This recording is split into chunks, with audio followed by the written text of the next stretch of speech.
99% of ulcer cases are actually caused by a bacteria known as Helicobacter pylori.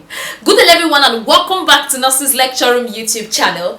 My name is Miss Mary, popularly known as a nurse with the difference, and I make learning easy and accessible for students. Today we're going to be talking about ulcer medication. What are the various classes of ulcer medications? What are the side effects associated to this medication?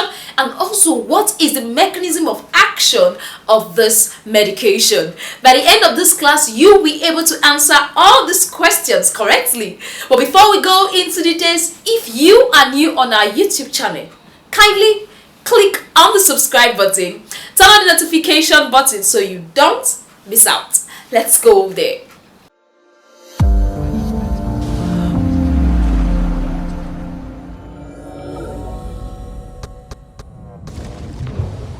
Alright, welcome back. Like I earlier said, today we are going to be talking about the various classes of drugs used for ulcer. But before I go into details, have you watched our video on peptic ulcer? If you've not, it is advisable you watch the video on peptic ulcer to get a better understanding of peptic ulcer before watching this video that talks about the medication for peptic ulcer. But first of all, what is peptic ulcer? Peptic ulcer is simply the erosion of what? The mucosa lining of the alimentary canal. It is what? It is the erosion, the sore, creating a sore in that place. For example, you cut your hand now, that sore in the mucosa lining is known as what? Peptic ulcer. So peptic ulcer is what? The erosion of the mucosa lining of the alimentary canal. And there are three different types of peptic ulcer. We have the esophageal ulcer, which is that affecting the esophagus. We have the gastric ulcer, which is affecting the stomach. And we have the duodenal ulcer, which is affecting the duodenum. And we all know that the duodenum is the upper part of the small intestine. So that now takes us to the classes of drugs for peptic ulcer proper. So the first class of drugs we have used for peptic ulcer is the antibiotics. As the name implies, antibiotics. I know a lot of us are used to antibiotics, and remember we said that 99% of peptic ulcer is caused by what? A bacteria known as Helicobacter pylori. And to fight this bacteria, we need what? We need an antibiotics. So this patient is given antibiotics alongside with other peptic ulcer drugs like proton pump inhibitors. So examples of these antibiotics is clarithromycin, amoxicillin, and tetracycline. So these are examples of antibiotics that can be used alongside with other peptic ulcer drugs to treat peptic ulcer. That takes us to the side effects of antibiotics. Of the antibiotics, stomatitis, we have glossitis, we have headache. These three are majorly associated with clarithromycin. Then we have skin rash, which is associated with amoxicillin. In general, whenever you're in the exam hall and you're stuck on how to write the side effect of a particular drug, just think about nausea and vomiting.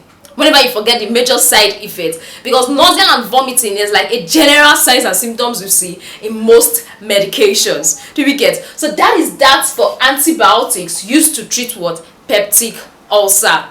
Then another class of drugs used for peptic ulcer is the proton pump inhibitors. What did I say? The proton pump inhibitors. These proton pump inhibitors, they reduce the secretion of gastric acid production by blocking the proton pump, so that there will be no there will be no excess acid in the stomach lining. So what they block the proton pump, the parental cells, they actually block it so that there will not be acid in the stomach lining. An example of the proton pump inhibitors are your lansoprazole, rabeprazole, and pantoprazole. So whenever you see prazole, zol, just know that it's what? A proton pump inhibitors. They inhibit this proton pump. And this proton pump, they are the ones that actually helps to with acid secretions into the stomach lining. Then the side effects associated with the proton pump inhibitors are headache, pruritus, rash, dizziness, and dry mouth, and also gastrointestinal disturbances, which are your nausea and vomiting, as side effects associated with the proton pump inhibitors. Then another class of drugs used for peptic ulcer is the histamine 2 receptor blockers. The histamine 2 receptor blockers. We all know that histamine is a protein. Histamine is a protein that secretes this gas, that helps with secretion of the gastric acid.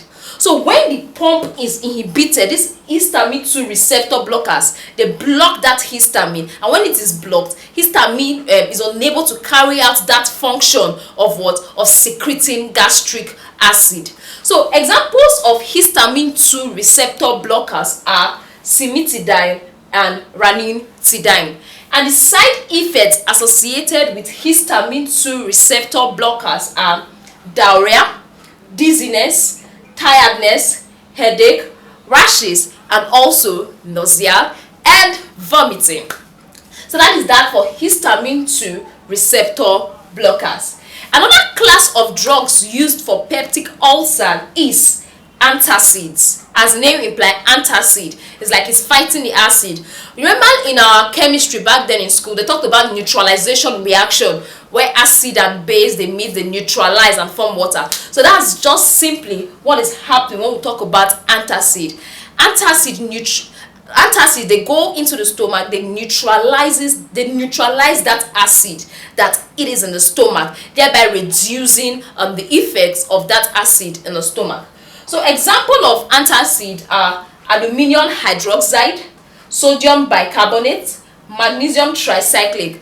Most of the times I just say aluminium salt, magnesium salt. They are examples of what? Antacid. What they do is that they go there to neutralize the acid. Then in terms of side effects of this antacid, aluminium salt actually causes constipation, while magnesium salt causes diarrhea. Aluminium salt when taken causes what? Constipation, while magnesium salt causes diarrhea. Generally, this antacid, you've heard of this popular saying mismac, that those are antacids that are used for what? Peptic ulcer. Then the last class of drugs that I'll be talking about is the cytoprotective agent. Is what? The cytoprotective agent. As the name implies, they are protecting the mucosa lining. They are protecting the lining, the alimentary canal, their lining, to prevent further damage.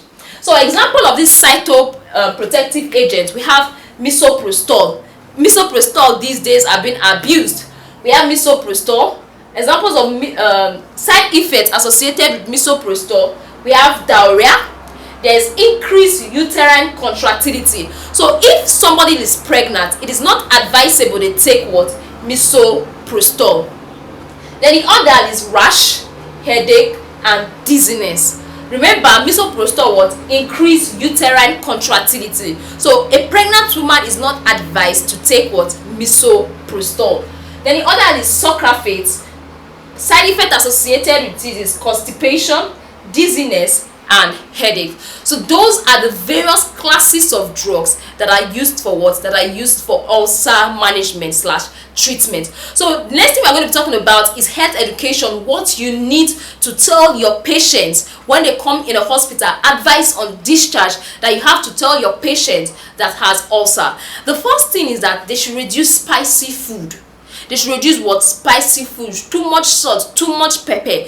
They are likely going to what? To aggravate the ulcer pain. They are likely going to cause more harm than good. Then another is to tell your patient to avoid smoking and drinking alcohol. So if an ulcer patient walks up to you, it's your duty to advise that patient and also tell them about the dangers of taking alcohol and also smoking. You advise them to also take food at regular intervals. They should take food in small quantity regularly to avoid aggravation of such pain. Thank you very much for watching our video. Thank you very much for staying tuned. Don't forget to like, don't forget to subscribe, don't forget to share with a friend or watch with a friend if you got value. For those that have not registered for our classes on Telegram, seriously, you have been missing a lot.